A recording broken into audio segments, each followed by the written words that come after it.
All right, 97.7 Outlaw Radio FM listeners, we are live right here, right now with the one and only. We got DJ Kalo of the Live Squad. How you doing this evening?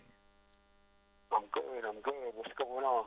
I gotta say, first and foremost, man, I know you're a very busy guy, so I want to dive right into this interview, man.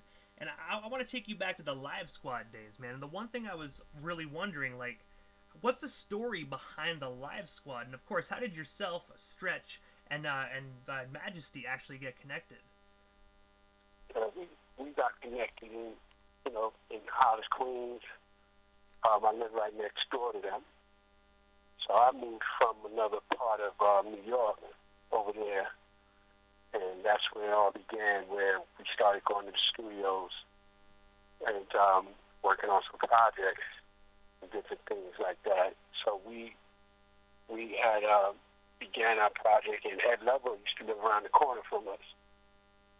So he pretty much was fascinated about our recordings, and he started chopping us around. So, but that's how it began, me living next door to them.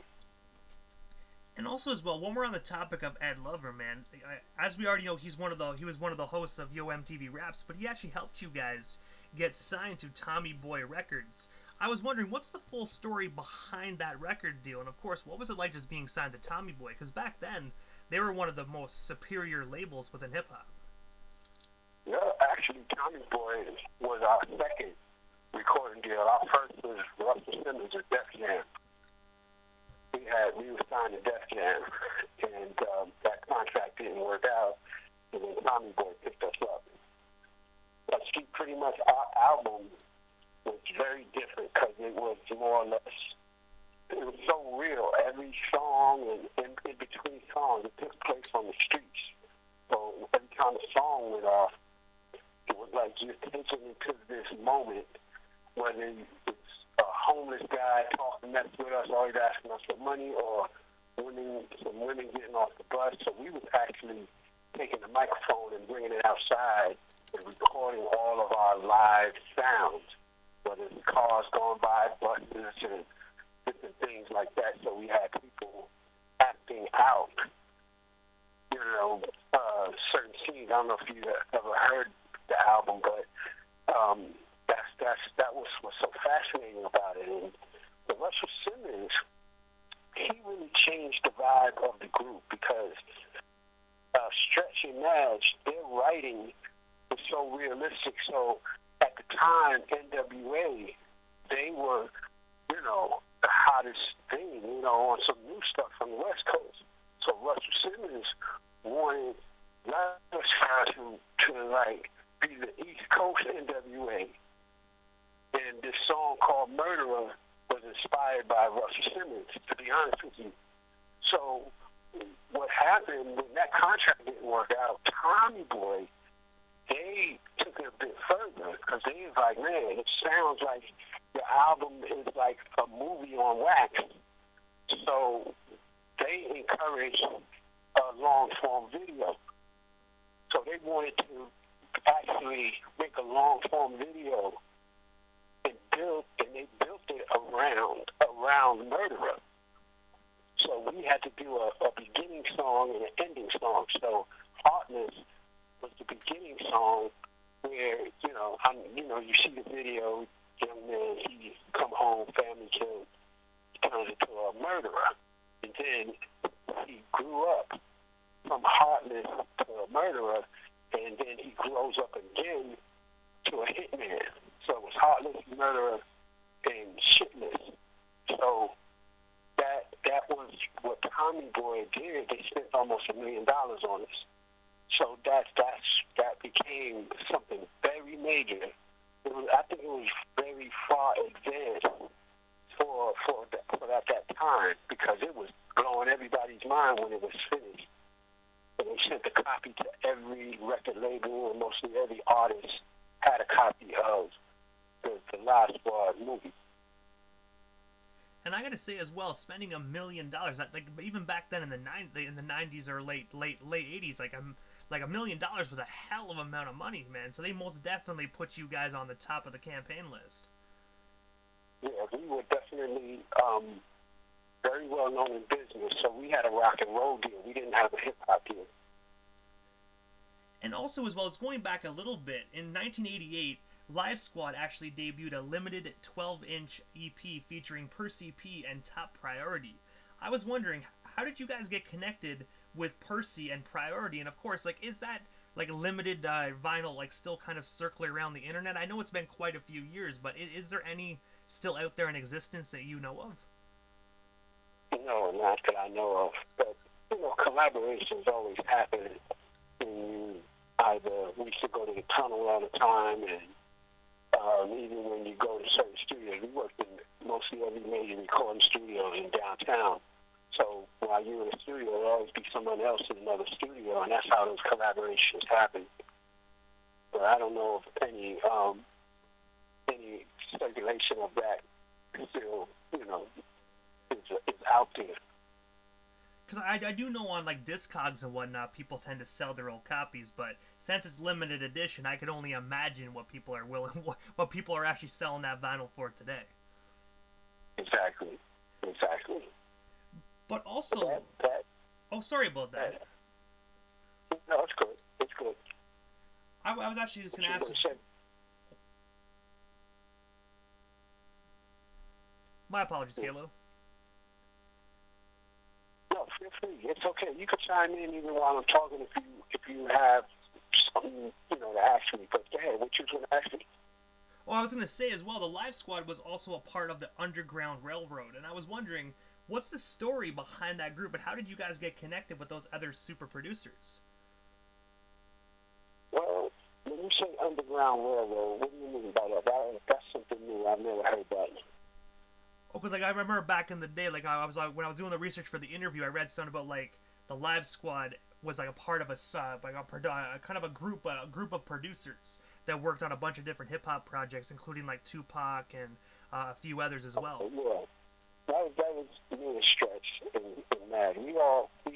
So what happened was that Live Squad came up with a concept called Game of Survival, and that's what the name of the mini the long form video was. So at the time, the game of survival really was inspiring, dudes on the street trying to survive because,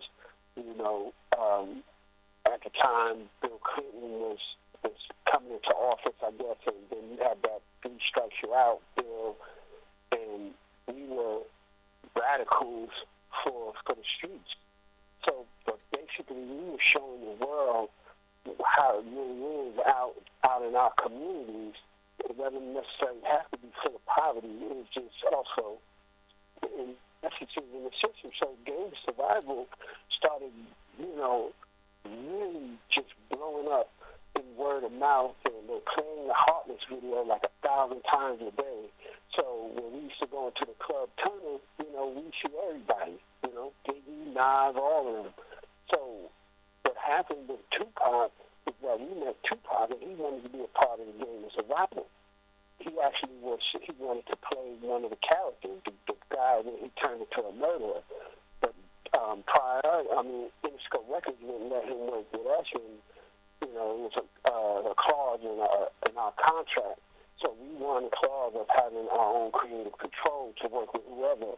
And so Tupac wanted to actually take Game of Survival over to Interscope Records. And we were like, look, it's the life of a thug. You know what I mean? So you can name it the life of a thug. And it actually inspired him to create Thug Life. And we started working on that album. So that's with Tupac. With Nas, some of our guys around the way, many guys connected us to Nas, and that allowed us to do 2 songs for Nas, Taken in Blood and Silent Murder. And then, we always was around Puff, and actually, while I was working with Pac, 50 wanted some beats, but we never got that off the ground because we were so busy working with Tupac and all of that. So my man Charmony XL, he took 50 over to the West Coast, and that contract didn't happen. I wish I could have did some songs with 50 at the time. He was begging me for some of these beats. But then we was going to do, I know Biggie picked like 8 or 7 songs off of, you know, back then you shop your beats around and, you know, you play them in the studios or whatever, and Biggie picked like 8, but, you know, God rest his soul, he had passed before that could happen. So that's how a lot of that started happening and started just producing outside of our own circle with other artists. And we also worked with Digital Underground.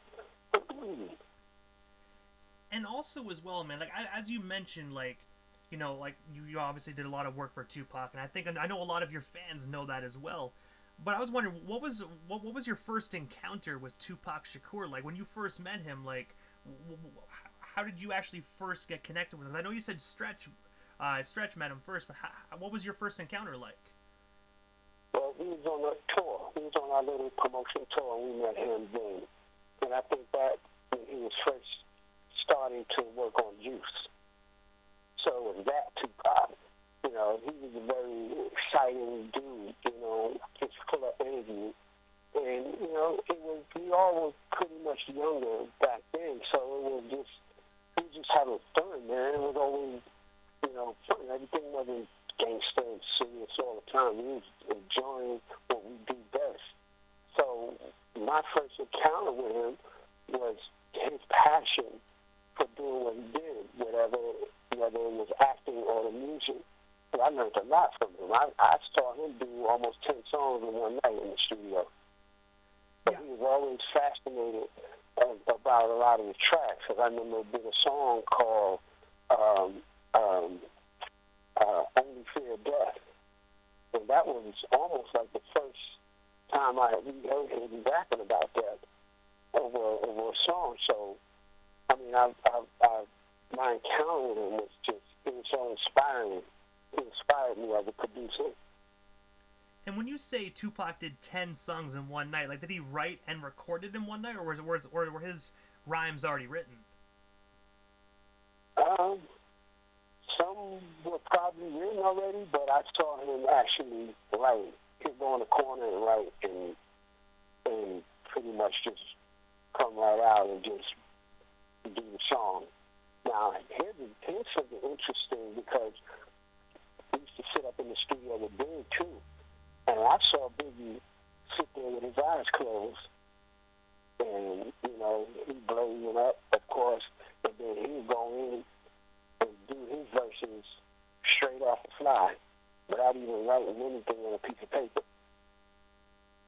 I saw that with my own eyes, and I was, like, blown away. I heard as well with Biggie, though, man, like, the song Juicy, I heard that song, he actually freestyled the whole song, from what I heard. I don't know if it's true, because I wasn't there. Right. I wasn't there when he did Juicy, but I was there when he did a song freestyled off the top of his head. Biggie was really, really amazing with that. I saw him do that with my own eyes. Didn't write anything.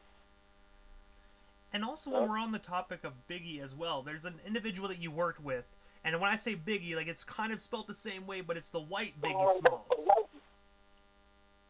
Yeah, the white one. Yeah, I was wondering, like, what was it like working with, like, the white Biggie Smalls? And, of course, like, were you there during the whole, like, controversy era when Biggie Smalls, the white one, was actually upset at Notorious for kind of using his name type deal? No, that wasn't a white person. Who said that? Oh, I was looking at one of the SoundCloud accounts, and it says Biggie Smalls not to be confused with the New York rapper Notorious. So I just thought at one point you worked with the white Biggie Smalls. No, we had, there was a song out called God Bless the Day, and it began with Tupac saying, "Rest in peace to the motherfucking Biggie Smalls." We had a Biggie Smalls in our clique, and he got murdered. And a lot of controversy was like, wait a minute, how can Tupac say rest in peace to motherfucking Biggie Smalls and, Pac passed away before Biggie? And so I had to go and clear that up, that they were talking about our Biggie Smalls that was in I could, because he used to make sure nobody messed with Tupac. You know, he was like bodyguarding him almost. But he had gotten murdered, and Tupac found out about it and was kind of saddened about it. And he did a song called God Bless the Dead. And it was really causing a lot of stir and controversy, but they didn't understand that was he was talking about the Biggie Smalls from our group. And also, as well, right before we leave the topic of Tupac, I also read as well that you actually, the Live Squad appeared on Yo MTV Raps alongside Tupac to perform his single, If My Homie Calls. I was wondering, what was that experience like being part of one of the biggest music video shows of all time? Oh, man. Ted Demi, bless his soul, he passed away as well. Ted Demi was a real cool dude, man, and we was always at that MTV Raps. It wasn't just like, oh, you know, Tupac is scheduled to do the song, because we was hanging up there with Ed Lover, Todd One, and what's his name? His name escapes me. I can't forget his name. Dang. But yeah, we all hung out together up there and just having fun on the set, man. You know, that's when hip hop was hip hop. So you meet everybody. You know, we used to hang with EPMD, Black Sheep, so many people, New Live Squad, and that was really based on, you know, that Game of Survival soundtrack, because people were actually having parties and playing it out of state. I'm hearing they would have these parties at mansions and they'd be playing the Live Squad video because it was so advanced, because no one was doing that. So a lot of people don't even know that the Game of Survival mini movie, it opened doors for Master P and Jay-Z to actually do their videos. Everybody started shooting long-form videos for their albums. And even 50s, you know, so you see everyone shooting something alongside of having an album out there. We actually kicked the door open for that, because it was inspired by Michael Jackson, Thriller, you know, his long-form video. And I gotta say as well, you know what I mean? If My Homie Calls from Tupacalypse Now is probably one of my most favorite Tupac songs of all time, man. And it must have been like really surreal to actually be able to not only be there when Tupac performed, but actually being able to be there on stage and witness one of the best hip hop MCs of all time at work. Yeah, but to the listening audience, I just want to say thank you for the support. And I always like to start my interviews off saying, you know, it's always an honor to be able to tell my story, and thank you for having me on the show, and thank you for all the listeners that are listening right now. But, you know, people have to realize back then we didn't know these songs were going to take off. So it's all in the beginning stage of our creativity and our writing capabilities. But I'm going to tell you right now, Stretch, Madge, you know, with Madge is saying this, but big up to you. We were passionate, still is passionate about music. I have a music studio in my house. I'm always down there doing something. Trust me, I got some heat. But we were passionate about what we did, and God bless, you know, Stretch's soul, as he rest in peace. But it was a lot I've learned from him. Me and Stretch working together was amazing. You know, it was just something we were passionate about. We were artists, not entertainers. So we were always inspired about what was going on in the world, and always wanted to have a contribution to hip-hop that will, you know, that outlast a lot of the phonies and all of that. So, yeah, it was definitely amazing to see all of these things unfold, and then to sit back today and to see how it has just became such a big thing. We did not anticipate all of that. And no artist does, you know. You just do your music the way you love to do it, and it goes the way it goes. But we didn't know Tupac was going to be who he is today, who he was or is today. So it was an extreme honor to have done that, and be a part of that. And also, as well, I noticed that you actually own your own company called Godwork Music Group. I was wondering, what made you decide to start your own production company? And of course, how can individuals contact you for your services? Well, this is groundwork. Godwork is my homie, my other homie that we came up with Godwork. Oh man, you should have him on your show because he's amazing with that. And Godwork is a whole other conversation. But Groundwatch, yeah, I started Groundwatch while on a tour because every time we would go into our hotel, you know, the hotel, the lobby would be packed with, you know, future artists that wanted to, you know, get their stuff heard. So they would always beg me and say, yo, could you listen to me? Come on, man, check me out. Just tell me, I want you to give me your opinion of my stuff. So I would go up, take my jewelry off, and come down into the lobby, and I would listen. I'd listen to quite a few guys, man, and one guy, I'm listening to his stuff and critiquing his beats and his hi-hats, his snares, bass lines, and, you know, what he should do, in my opinion, and all of that. And I saw a tear coming out his eye. And like, man, I appreciate that. I just saw you on stage, man. And you took time out to come and listen. Nobody has ever done that. So it humbled me. It made me like, yo, you know, I was right here where he was. My music didn't always sound good. So I started Groundwatch to always stay close to the ground so I don't get too puffed up, you know, because you are known for a platinum producer or whatever, but it's because of the fans that puts you there, and you should never forget that.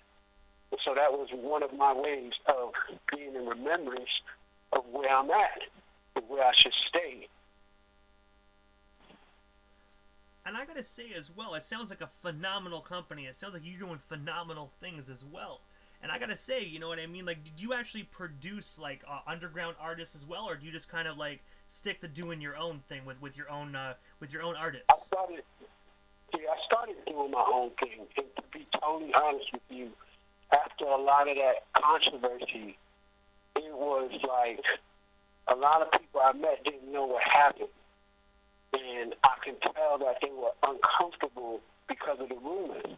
There's a lot of rumors going around that was not true about Live Squad, about Stretch, and all of that. And I moved out of New York, and when I noticed trying to network, it was a kind of crazy. In Chicago, you know, is a different beast than New York. So I started doing lectures at schools and motivational speaking, trying to help kids with test scores to offset the rumor of a Tupac producer. So when they see me, I would tell a lot of educators and people who want me to speak, don't promote me, because I don't want the kids to get all crazy. But once I find out who they are and what they're trying to do, so it was almost like I took Thug Life and reinvented it, but I did it for an educational purpose. To like, say, for example, I would ask a kid, hey, what's your name? What is your end goal in school? Oh, I want to be a biochemist. Oh, I want to be a IT person. Oh, I want to be an engineer. I want to be a lawyer. I want to be a doctor, a brain surgeon. I get these incredible ideas in the hood, in the dangerous neighborhoods in Chicago. And then I tell them about my story, and I pull out the gold and platinum records and tell them my story, and the whole room is going crazy, and they like hear how it began, just like I'm talking to you right now. And at the end of the day, I'll say, hey, so how many of you want to be rappers, singers, and producers?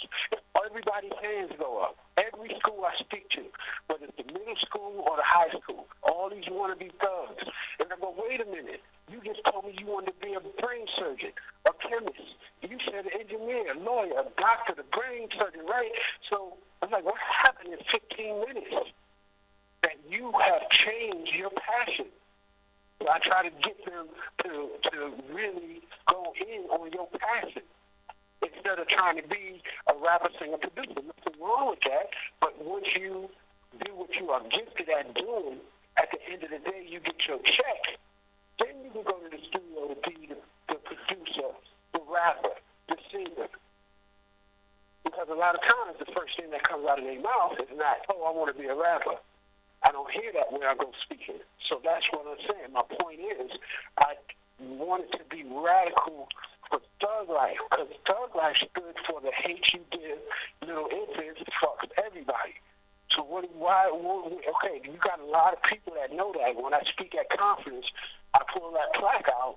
And they're saying what it meant, but nobody can't tell me the definition.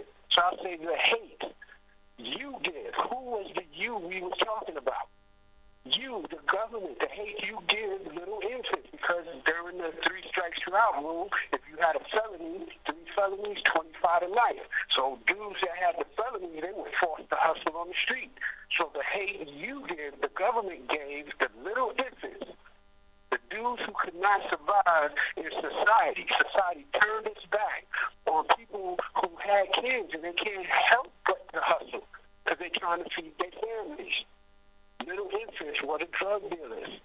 Fuck everybody, because guess what? That's where it starts turning into something very major now, because it's going to be killing. It's going to be a lot of stuff going on in the streets that sometimes a brother or a thug have no other choice. And it was deep like that. So that's what I'm saying. So I took the new thug life and brought it to the younger generation. And I partnered with this company called Innovision that heard me speaking one day. He's like, yo, I want you with me. And I'm like, what are you talking about? And he trained me to take the hip-hop influence and bring it on the education level. Because I don't know where you guys at, but I'm pretty sure y'all can tell me or know someone who has a child in school that's off the chain. Everybody want to be thugged out now.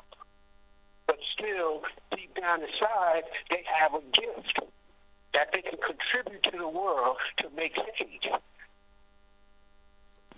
And the one thing that's what I did with my... Yeah, go ahead.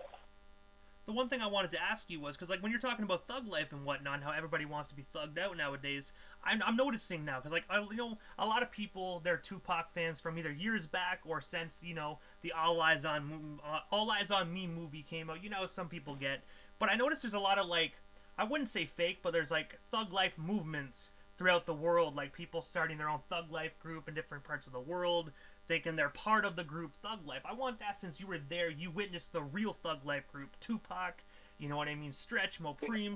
What's your take on these groups? Like, you condone it, or are you kind of against it? I'm sorry? Like, what's your take on those groups? Are you against it, or are you kind of like, you know what, it is what it is? Well, to be totally honest with you, Tupac wanted to expand Thug Life in that way.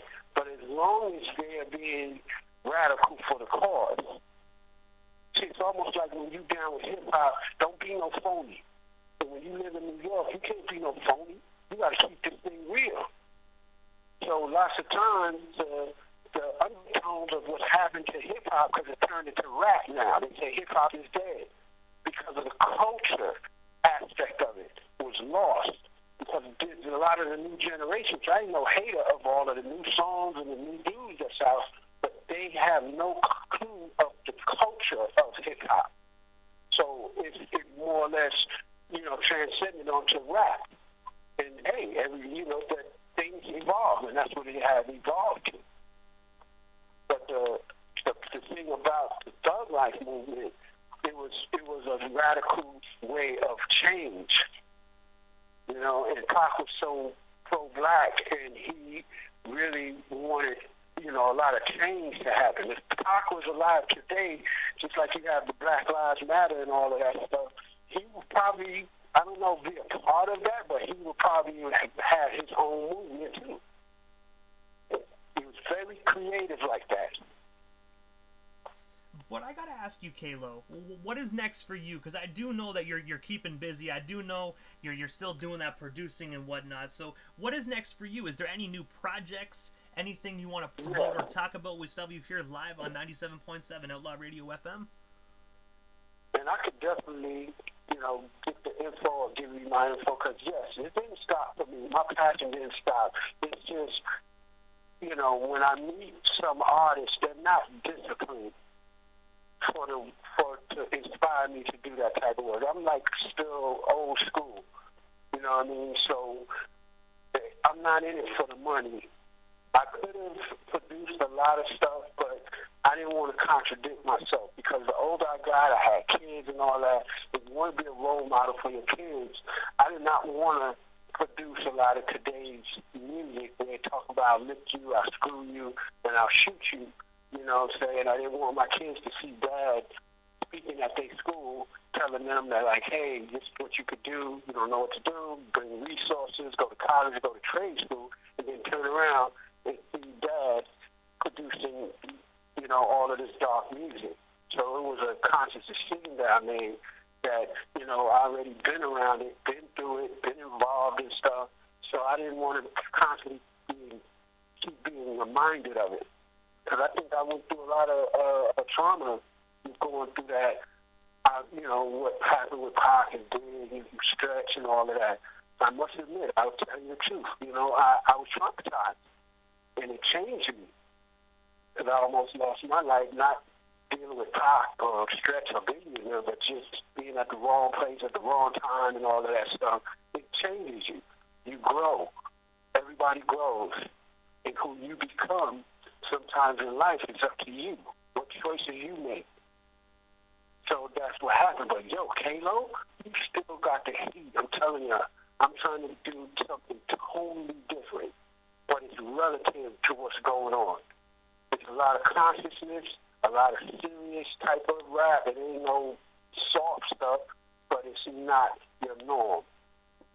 Same production or even better, but it's definitely relative to what you're hearing now is what I'm working on now. And I welcome anybody.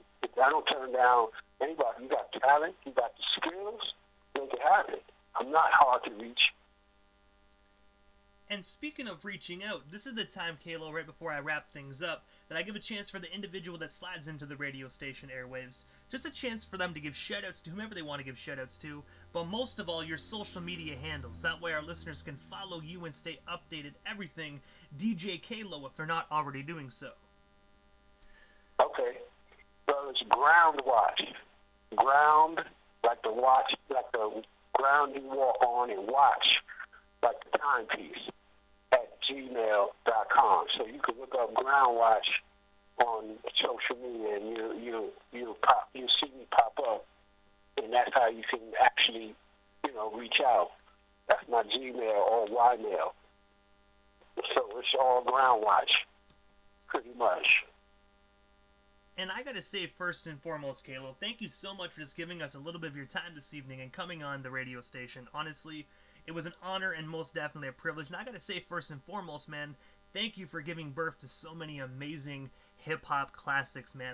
Your production work is gonna live on for many, many years to come, man. So on behalf of myself and thousands upon thousands of listeners worldwide, thank you for your contribution to hip-hop and just, like I said, giving birth to so many legendary projects. Well, just I'm humbled by what has transpired with my career. There was a song named Pain, called Pain, that I did on the Above the Rim soundtrack. That song took off too, but I can't not even open my mouth to even say thank you without saying thank you to the fans, because if it wasn't for them, you know, supporting and believing in us and being moved by something that I had a part of, I give it to them, because if it wasn't for them, all rappers or producers wouldn't be who they are without that support. You know, so the college VJs, especially them back then, they were very influential in getting us known. So I was always giving shout-outs to the college VJs and even people like yourself. You know, and where are you located? You in Canada? We're in Canada, yeah. We're actually deep on the East Coast. We're in a little small town called Prescott, Ontario, but we're more closer to Ottawa, so we're about 45 minutes from the nation's capital. You know, I wanted to move to Canada. I wanted to come out of the States. I would love to come there, you know, and just see how the world works out there. You know, we have advantages and disadvantages, but Canada was one place I've met so many different Canadians, and they were very good people. You know, so when you live in the States, you want change. And that's one area I had never explored like that. But yeah, that was just something personal. But I'm grateful for even all of the people out there for listening to me right now. Big shout out to all of y'all. So it's all good. And I gotta say, Kalo, I hope you have a wonderful night, man.